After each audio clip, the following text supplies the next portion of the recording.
मुझे डिवोर्स चाहिए अभी इसी वक्त। सुना आपने? वह जो आज ही कुछ घंटे पहले उससे शादी करके आई थी, 16 श्रृंगार किए उसकी सेज सजाए बैठी थी, मुंह दिखाई में वह उससे डिवोर्स मांग रही थी। तुम्हें क्या लगता है तुम आज की रात मुझसे डिवोर्स मांगोगी और तुम्हें डिवोर्स दे दूंगा? क्या समझ रखा है तुमने मुझे? वह उसे बाजू से पकड़ते उसे हिलाया था, जबकि शोभा का दिल पसलियों से तोड़कर बुरी तरह से बाहर आने को मचल गया था। मैं आपसे कह रही हूं ना, मुझे नहीं रहना आपके साथ। मुझे अभी डिवोर्स चाहिए अंकल। वह बड़ी बेध्यानी में उसे अंकल कह गई थी। अगले ही पल सुभाष उसके होठों से चिपकता उसे इस बात की सजा दे गया था। वह बुरी तरह से तड़पी थी और छटपटाई थी। खुद को छुड़ाने की नाकाम कोशिश करते हिचकियां ले गई थी। सुभाष उसे अंकल का मतलब अच्छे से समझा था। उसके होंठ पर हल्का सा कट देते पीछे हटा था। आइंदा इस जुबान को सुभाष तक ही सीमित रखना, वरना 9 महीने के बाद अपना बच्चा तुम्हारी कोख से पैदा करते हुए तुम्हें अच्छी तरह से समझा दूंगा कि मैं तुम्हारा क्या लगता हूँ। सुभाष ने अपना शेरवानी एक तरफ उछालते अपनी कमीज के ऊपर के 2 बटन खोल गया था। उस वक्त उसे और ज्यादा घुटन का एहसास हो रहा था। वह अपने होठों को रगड़ती उसके तरफ गुस्से के अंदाज में देखने लगी। तुम कह रहे हो ना 9 महीना, यहाँ 9 दिन किसने देखे हैं? आप 9 महीने की बात कर रहे हैं। शोभा का अपने होठों को रगड़कर उसका दिया हुआ निशान मिटाते देखकर वह अंगारों में जला था और अगले ही पल फिर से उसके होठों को अपनी पकड़ में लेता इस बार बहुत गुस्से से उसकी सिसकियों का गला घोट गया था। उसकी रुकती सांस महसूस करते हुए जरा सा पीछे हटा। आइंदा मेरा दिया हुआ निशान भी मिटाने की कोशिश की तो मैं और कहाँ कहाँ निशान दूंगा, तुम समेट भी नहीं पाओगी। सुभाष उसे गुस्से से घूरते झटके से उसकी कलाई छोड़ा। आप बहुत बुरे हैं। अब अपने होठों पर होती जलन को महसूस करती उसके तरफ शिकायती निगाह से देखते हुए बोली, जबकि सुभाष ने सर झटकते हुए बाथरूम का दरवाजा पकड़ लिया। उसके जाते ही शोभा गुस्से से लहंगा संभालती बिस्तर पर ढेर सी हो गई थी। उसे अपने होठों पर बहुत तेज दर्द महसूस हो रही थी। अभी तक यकीन नहीं कर पा रही थी कि सुभाष ने उसके होठों को इतनी बेदर्दी से निशाना बनाया है। वह तो जब भी सामने आता था बहुत डिसेंट तरीके से बात करता था, हमेशा नरम शब्दों का इस्तेमाल करता था, बल्कि जिंदगी में कभी सुभाष ने उसे ऊंची आवाज में भी बात तक नहीं की थी। और आज जब एक हादसे की वजह से उसकी जिंदगी में वह दाखिल हो गई थी तो अपनी सारी शराफत भुलाकर बेशर्मी पर उतर आया था। लेकिन शोभा ने भी सोच लिया था उसे क्या करना है। झट से उठती ड्रेसिंग रूम में बंद हुई थी। सुभाष ने बाहर आते कमरे में उसे ना पाकर ड्रेसिंग रूम का बंद दरवाजा देखा। गुस्से से गहरी सांस भरते दराज से सिगरेट की डिब्बी निकालता लाइटर से सिगरेट जलाता बालकनी में चला गया। आज सब कुछ इतना जल्दी जल्दी हुआ था। उसे तो अब तक ये सब एक सपना सा लग रहा था। शोभा सुभाष के चाचा के बेटे की बचपन की मंगेतर थी और ये रिश्ता उसके पिता गजेंद्र ने तय की थी। शोभा के माता पिता के देहांत के बाद उसके चाचा ने जोड़ रखा था, क्योंकि शोभा अनाथ थी और चाचा ने जो कहा उसने मान लिया था। इसलिए शोभा अपनी उस रिश्ते की बहुत इज्जत करती थी, लेकिन प्रेम से उसकी कभी आमने सामने बात नहीं हुई थी। उसकी मंगनी को उसने कभी इतनी अहमियत नहीं दी थी कि वह प्रेम को लेकर कोई सपना सजाती। लेकिन उसे सुकून था कि शादी के बाद उसका भी अपना कोई घर होगा।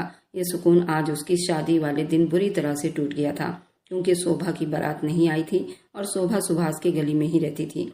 सुभाष के चाचा का घर थोड़ा सा दूर था। शोभा का घर और सुभाष का घर बिल्कुल आमने सामने था। सुभाष को वह बचपन से देखती आई थी।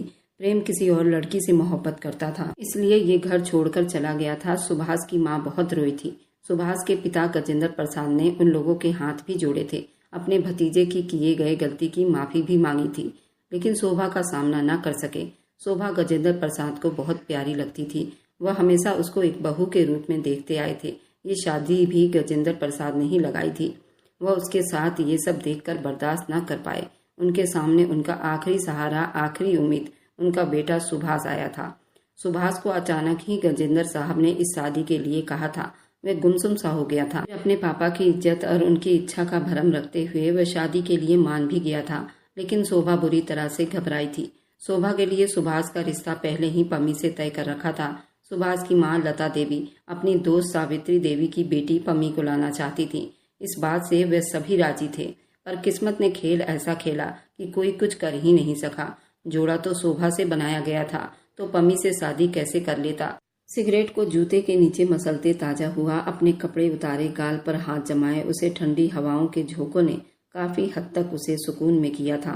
उसने यूं ही नीचे देखा तो उसकी निगाहें शादी में आए पम्मी पर जा ठहरी थी। पम्मी की निगाहें भी सुभाष पर ही थी। उसकी आंखों में ढेरों आंसू थे जिन्हें वह देखता सुभाष अपने होंठ भींच गया था। चुप से पलटा, अपने कमरे का दरवाजा बंद कर दिया, जबकि पम्मी ने बेदर्दी से अपने आंसू पूछे थे। सुभाष वापस अंदर आया तो शोभा को बिस्तर पर कंबल में मुंह देकर लेटे देखा। अपने होंठ भींच गया। चुपचाप लाइट ऑफ करता वह भी बिस्तर की तरफ बढ़ा कि उसी पल शोभा करंट खाकर उठी। आप यहाँ नहीं सो सकते? क्यों नहीं सो सकता? वह उसके तरफ मुंह फेरता माथे पर बल डाले पूछने लगा। बस नहीं सो सकते प्लीज आप यहाँ, वो बेबस होकर बोली। अपनी जुबान को कंट्रोल करो शोभा, मैं बहुत बर्दाश्त कर रहा हूँ इस सिचुएशन को। तुम हो कि इसे और हवा दे रही हो।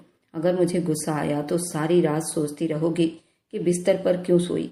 वह अपना तकिया जोर से पटकते आंखें नीचे बोला, आप मुझ पर गुस्सा न करें। अब सुभाष वह फिर से अपने जुबान के जौहर दिखाने लगी कि उसके इतना गुस्सा करना शोभा को डरा गया था और वह इस बात की तेजी महसूस करती एकदम चुप हो गई।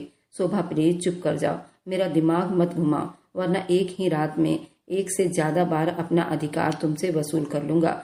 तुम सुबह चलने के लायक नहीं बचोगी। वह इतना बेशर्मी से बातें कर रहा था कि शोभा लाजवाब होती चुप हुई थी, बल्कि वह तो गूंगी बन गई थी। आखिरकार सुभाष क्यों उसके साथ इस तरह की बातें कर रहा था?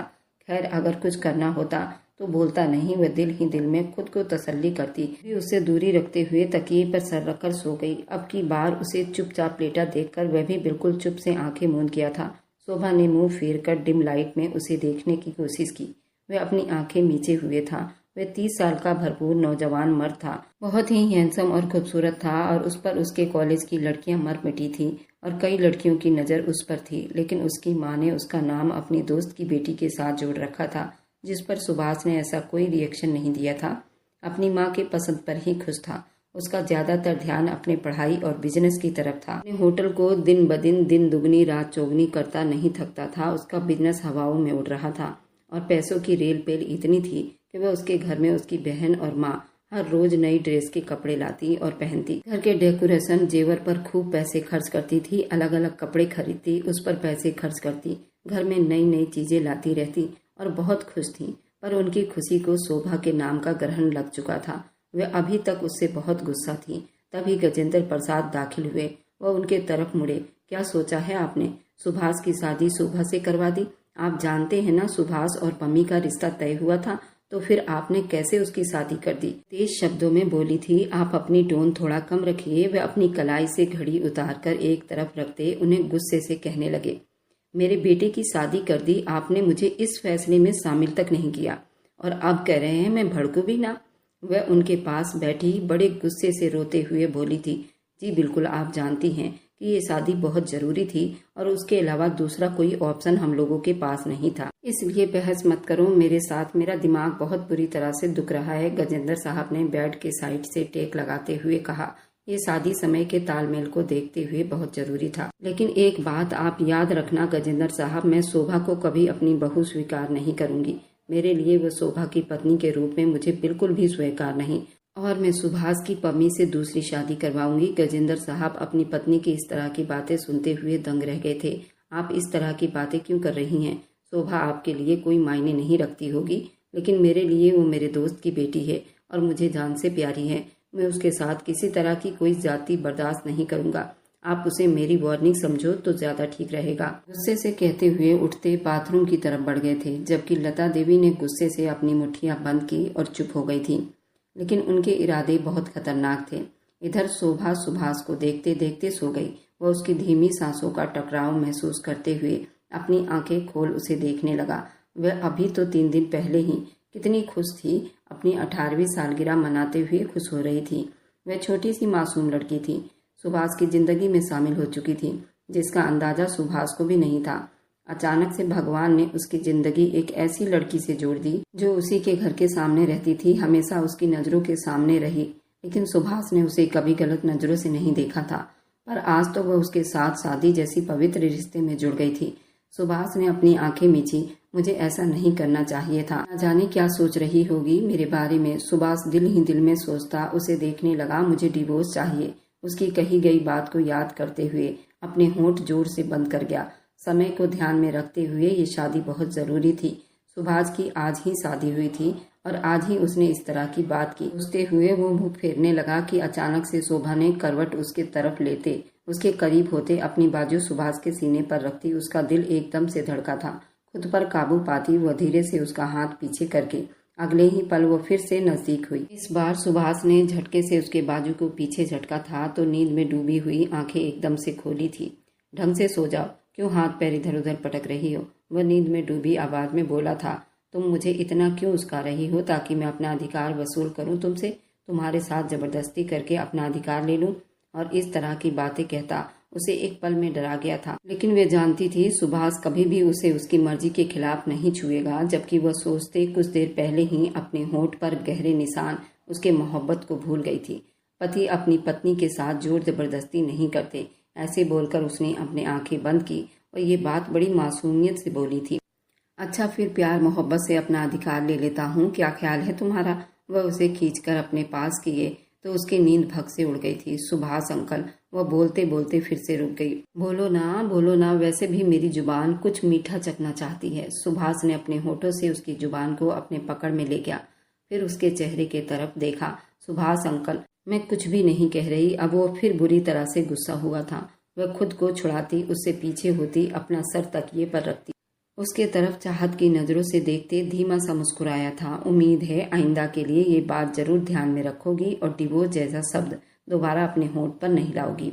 मेरे लाने या ना लाने से क्या होगा, क्योंकि मैं जानती हूँ कुछ दिनों में ही आप मुझे डिवोर्स दे देंगे। वो बड़ी विश्वास के साथ बोली थी। अच्छा, और मैं ऐसा क्यों करूँगा? सुभाष ने उसकी तरफ देखा, हैरानी और गुस्से से पूछने लगा। टाट में पेबंद अच्छा नहीं लगता। मुझे मेरी हैसियत और औकात का बहुत अच्छे से अंदाजा है। वह दर्द भरे शब्दों में बोलते सुभाष को बहुत कुछ याद दिला गई थी, जिस पर सुभाष सिर्फ अपने होंठ बंद करके रह गया, जबकि उसकी चुप्पी शोभा को बुरी तरह से तकलीफ दे गई थी। पम्मी बहुत परेशान नजर आ रही थी। आंटी प्लीज, आपने वादा किया था कि मैं ही सुभाष की दुल्हन बनूंगी, फिर कैसे आज वे वादा तोड़ दिया? पम्मी की बातों पर लता देवी ने अपनी मुट्ठियां जोर से बंद की थी। थोड़ा सब्र कर लो मेरी जान, ये सब सिर्फ समय का मार है, क्योंकि सुभाष और शोभा का कोई जोड़ नहीं। 2 दिन के बाद ही नई शादी का भूत उसके सर पर सवार है और वह निभाना चाहता है, तो ये भरम बहुत जल्दी खत्म होने वाला है। तुम चिंता ना करो, तुम्हारी आंटी तुम्हारे साथ है और तुम देखना जो जिसका होता है उसे मिल जाता है। सुभाष तुम्हारा था, तुम्हारा ही रहेगा। याद रखना, तुम वह उसे फिर से दिलासे देती, उसका हौसला बढ़ा रही थी। मम्मी ने अपने आंसू साफ किए। चलो नाश्ता करो मेरी जान, अभी से हिम्मत हार जाओगी तो आगे कैसे मुकाबला करोगी? और वैसे भी उस लड़की में इतनी जान नहीं है हमारा मुकाबला कर सके। लता देवी ने मुस्कुराकर उसे हौसला दिया। तब वो हाँ में सिर हिला गई थी। अब निकलोगी बाथरूम से या अंदर ही रहना है? सुभाष बराबर बाथरूम के बाहर चक्कर लगा रहा था। शोभा थी कि उसे 1 घंटा हो गया था, वे बाथरूम से निकल ही नहीं रही थी। ऐसे में सुभाष का गुस्सा अब तेजी में बढ़ रहा था, जबकि वह बार बार एक जगह खड़ी अपने कपड़ों के साथ उलझी हुई थी। उसके ब्लाउज की जिप बंद ही नहीं हो रही थी। वह सावर लेकर उस वक्त ठंड से कांप रही थी और अपने डीप गले ब्लाउज को देखती शर्म से पानी पानी हो रही थी। कितना अच्छा होता कि ये बाहर चले जाते, मैं कोई और अलमारी से अपना दूसरा ब्लाउज निकालती। एक बार फिर जिप के साथ जंग करते हुए वो बुरी तरह से रोनी सी शक्ल बनाते सोच रही थी, शोभा मैं तुमको लास्ट वार्निंग दे रहा हूँ, अगर तुम बाहर नहीं आई तो मैं दूसरी चाबी से ये दरवाजा खोलकर अंदर आऊंगा, फिर बैठकर रोती रहना। बाहर से सुभाष का गुस्सा भरा आवाज सुनती वह थूक निकलते अपना हल गीला करती आगे बढ़कर दरवाजा खोल गई। सामने ही ज्वालामुखी खड़ा था।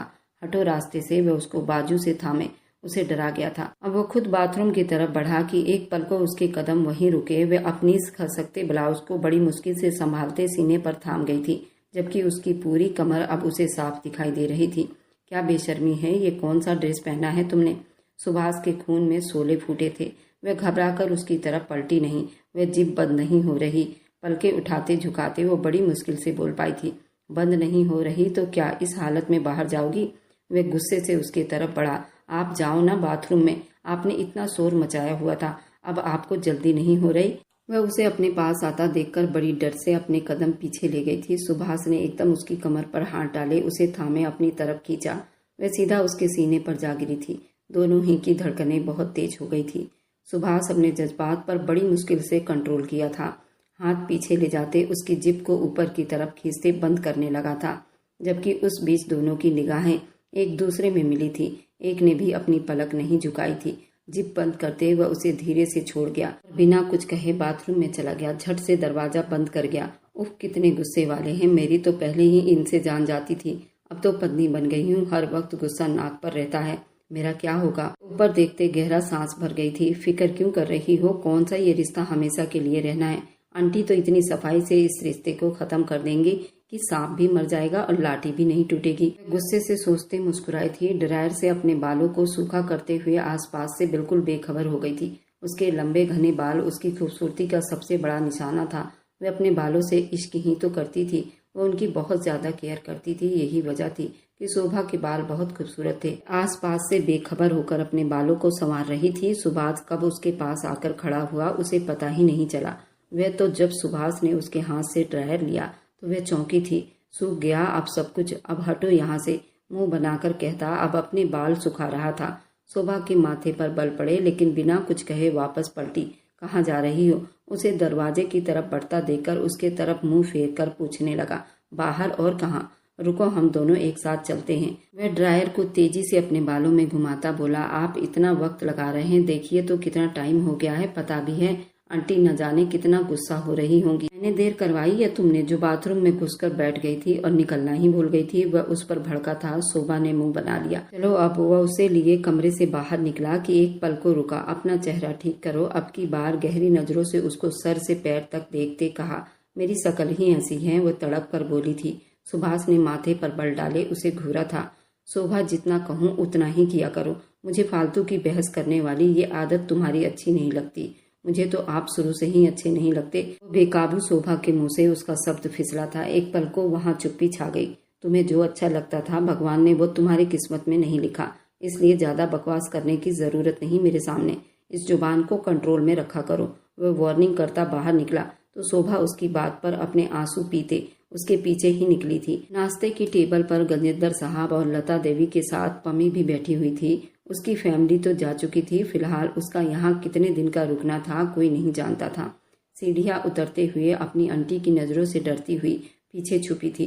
सुभाष ने अपने माँ और पापा के पैर छुए। उसने आशीर्वाद ली। गजेंद्र साहब ने उन दोनों को आशीर्वाद देते बेटे को गले से लगा लिया और शोभा के सर पर हाथ फेरा। दोनों एक साथ कुर्सी घसीट कर बैठे थे। शोभा की नजरें झुकी हुई थी। शोभा, बेटा नाश्ता करो। और उसे यूं ही बैठा देखकर गजेंद्र साहब ने उससे बात की तो वह घबराकर नाश्ते की प्लेट में नाश्ता डालने लगी। एक नजर अपनी आंटी को देखते जो उसे ही घूर रही थी, फिर से नजरें झुकाती प्लेट से अपने मतलब की चीजें लेती खाने लगी, जबकि उसके हाथों की कपकपाहट पास बैठे सुभाष से छुपी ना रह सकी। अरे बेटे, आज तो आप दोनों की रिसेप्शन है तो आपको वहाँ जाना बहुत जरूरी है। अपने काम से छुट्टी ले लो। गजेंद्र साहब ने सुभाष की मीटिंग की बात सुनते नरमी से कहा था। नहीं पापा, जाना बहुत जरूरी है और ये रिसेप्शन कोई पहले से प्लान तो नहीं था, वरना मीटिंग नहीं रखता। बट मैं जल्दी आने की बहुत कोशिश करूंगा। वह उससे प्यार से बात करता अपने खाने की टेबल से उठा था। शोभा भी उसके पीछे ही उठी थी। तुम कहाँ जा रही हो? सुभाष ने उसे टोका। वह आपकी तैयारी में मदद करनी है ना? शोभा का सारा कॉन्फिडेंस कहीं छू मंतर सा हो गया था। जिस अंदाज से उसने सुभाष के साथ रूम में बात की थी, उस वक्त सामने खड़ी शोभा तो बिल्कुल ही अलग दिखाई दे रही थी। मैं छोटा सा बच्चा तो नहीं जिसे तैयारी के लिए तुम्हारी जरूरत पड़ सके। चुपचाप बैठकर अपना नाश्ता पूरा करो। वह उसे धीमे शब्दों में डपटता हुआ वहां से चला गया। गजेंद्र साहब को भी कॉल आने लगी तो वह भी उठ गए। अब टेबल पर लता देवी और पम्मी और शोभा ही थे। शोभा डरते डरते वापस बैठी और सर झुकाए अपनी प्लेट से नाश्ता करने लगी। ये सब बस एक दिखावा है, उसे सच न समझ लेना। लता देवी ने अपनी चेयर के साथ टेक लगाते उसे अपनी बात पर ध्यान दिलवाया। शोभा अपने होंठ भींच गई। ठीक होगा, तुम ऐसे हालात पैदा करो कि सुभाष तुम्हें खुद छोड़ दे, वरना मैं कुछ करने पर आई तो तुम्हारे पास रोने के लिए कुछ नहीं बचेगा और न ही खोने के लिए। वह उसे ठंडे शब्दों में धमकी दे रही थी।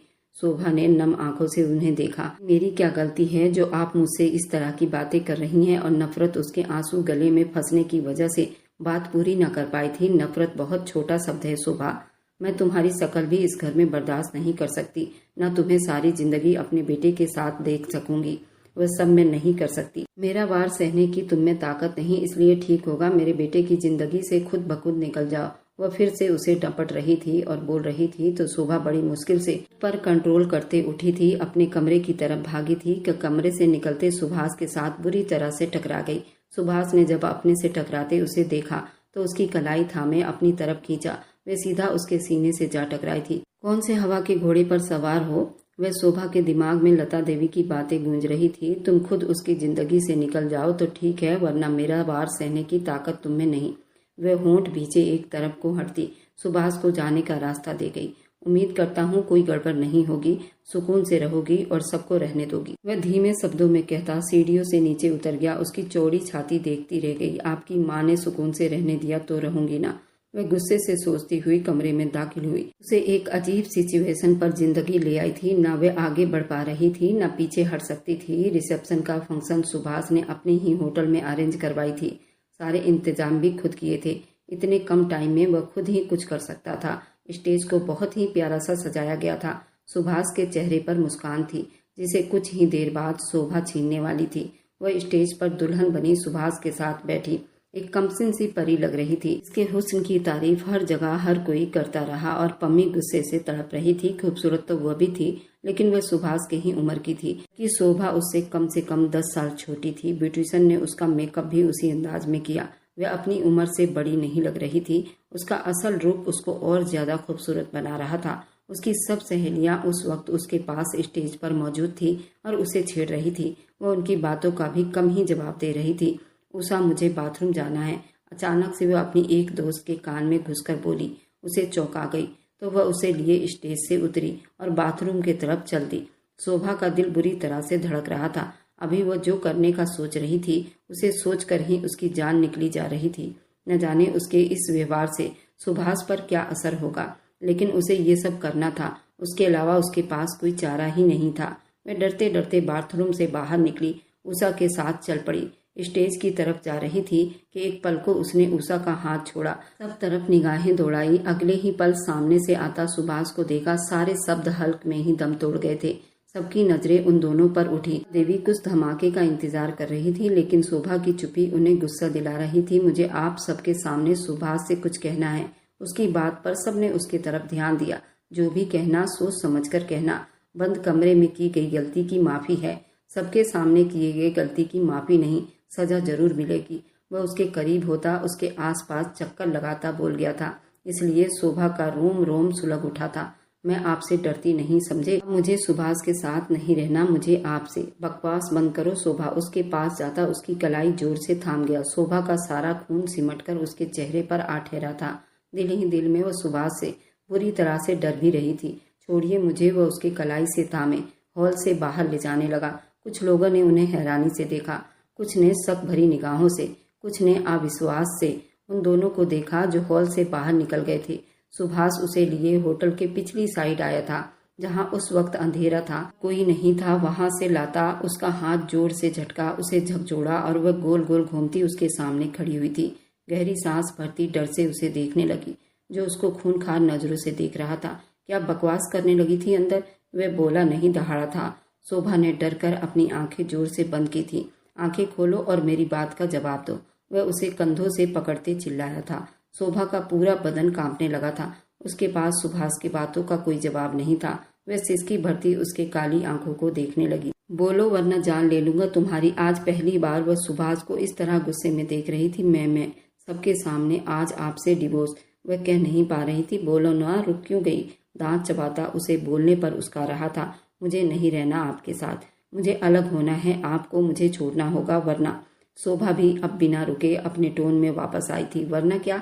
उसने उसे वार्निंग किया। मैं सबको चीख चीख कर बताऊंगी आप नामर्द हैं। आपका मुझसे कोई रिलेशन नहीं। आप मुझे सेटिस्फाई नहीं कर सके, इसलिए मुझे आपसे। वो बेधड़क बिना रुके बोलती जा रही थी, बिन रुके, अपने अंजाम की भी परवाह नहीं की।